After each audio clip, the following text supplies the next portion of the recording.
Scariest bird sounds part 2। लाई रे bird.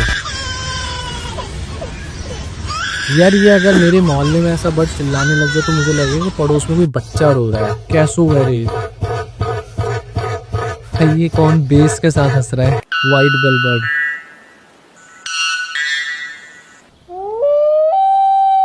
मेरी loon की आवाज तो बिल्कुल किसी हॉरर सीरियल में यूज करने वाले साउंड इफेक्ट जैसी है। स्कैरी। Bald eagle. जब भी कभी सुनसान एरिया दिखाना होता है मूवीज में, वो इसी बाल्ड ईगल की आवाज यूज करते हैं। लास्ट है कोकाबूरा। इसके तो बैट्स आते हैं यार। ऐसा लग रहा है ये जनरेटर है जो अफ्रीकन आवाज निकाल रहा है। बट ये स्कैरी नहीं है तो बहुत फनी लगे मेरे को।